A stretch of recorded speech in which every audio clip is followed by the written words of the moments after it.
ओम नमो भगवते वासुदेवाय। अभी तक एकादशी महात्म्य श्रृंखला में हमने ज्येष्ठ शुक्ल पक्ष की निर्जला एकादशी का महात्म्य सुना है। आगे आज की कथा में हम आषाढ़ कृष्ण पक्ष की एकादशी के व्रत के महात्म्य का श्रवण करेंगे। तो प्रेम से बोलिए आनंद कंद भगवान की जय।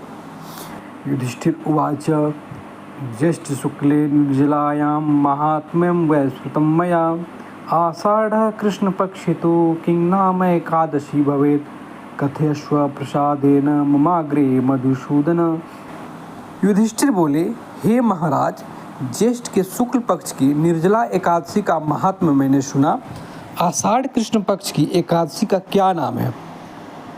हे मधुसूदन, प्रसन्नता से मेरे आगे कहें। श्री कृष्ण बोले, हे राजन, तुम्हारे आगे मैं सब व्रतों से उत्तम व्रत कहता हूँ। यह व्रत संपूर्ण पापों का नाश करने वाला और मुक्ति देने वाला है। आषाढ़ के कृष्ण पक्ष में योगिनी नाम की एकादशी होती है। हे नृपश्रेष्ठ, वह एकादशी महापातकों का नाश करने वाली है और संसार समुद्र में डूबे हुए मनुष्य को पार करने वाली सनातन नौका रूप है।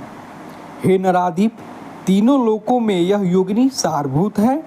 इसकी पुराणों में जो पापों को हरने वाली कथा है उसे मैं कहता हूँ। अलकापुरी के स्वामी कुबेर शिव के पूजक थे। उनके पूजन के लिए फूलों को लाने वाला हेममाली नाम का एक यक्ष था। उसकी स्वरूपवती स्त्री का नाम विशालाक्षी था। उससे वह प्रीतियुक्त होकर काम के वशीभूत हो गया। मानसरोवर से फूलों का ढेर लाकर अपने घर में ठहर गया। पत्नी की प्रीति के मारे कुबेर के स्थान में नहीं गया। कुबेर शिवालय में शिव का पूजन कर रहे थे। हे राजन, मध्याह्न काल तक फूलों की आने की राह देखते रहे और हेममाली अपने घर में विशालाक्षी के साथ विहार करता रहा। देरी हो जाने के कारण कुबेर क्रोधित होकर बोले, अरे यक्षों, दुष्ट हेममाली आज क्यों नहीं आया है? इसका पता लगाओ। यक्ष बोले, हे राजन, वह स्त्री की प्रीति के मारे अपने घर में इच्छापूर्वक विहार कर रहा है।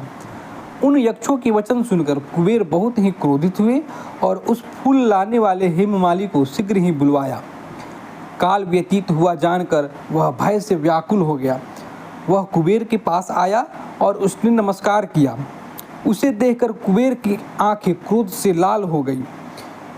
कुबेर के होठ को कोप से कंपायमान थे और वह क्रोध से भरे हुए थे। कुबेर बोले, अरे दुष्ट, अरे पापी, दुराचारी, तूने देवता की अवज्ञा की, इसलिए तू स्वित्र नामक श्वेत कुष्ठ से युक्त और स्त्री से सदायुक्त हो जा और इस स्थान से गिरकर अधम स्थान को प्राप्त हो। जब कुबेर ने ऐसे वचन कहे तब वह वहां से गिरा। वह महादुखी और स्वित्र क्रोध से पीड़ित हो गया। वह उस भयानक वन में न अन्न पाता, न जल पाता, न उसको दिन में सुख होता, न रात्रि में नींद आती। जब वह छाया में जाता तब उसके शरीर में पीड़ा होती। जब घाम में होता तो शरीर में दाह होने लगता। अर्थात उसे कहीं सुख नहीं था, कहीं चैन नहीं था। परंतु शिव की पूजा के प्रताप से स्मृति नहीं गई। उसने जो पूर्व जन्म में शिव के पूजा की थी उससे उसकी स्मृति अभी भी बनी हुई थी। पापों के बोझ से दबा रहने पर भी उसको अपने पहले कर्म का स्मरण रहा। फिर वह घूमता घूमता सब पर्वतों में उत्तम जो हिमालय है उसमें गया। वहाँ मुनियों में श्रेष्ठ जो तपोनिधि मार्कंडेय ऋषि हैं उनको देखा। उनकी आयु ब्रह्मा के 7 दिन के समान थी।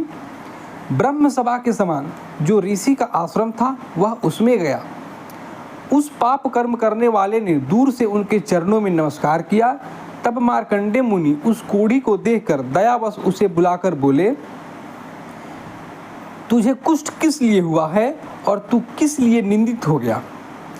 उस बुद्धिमान मार्कंडेय द्वारा ऐसा कहे जाने पर वह यक्ष बोला, हे मुनि, हे महाराज, मैं कुबेर का सेवक हूँ। हेममाली मेरा नाम है।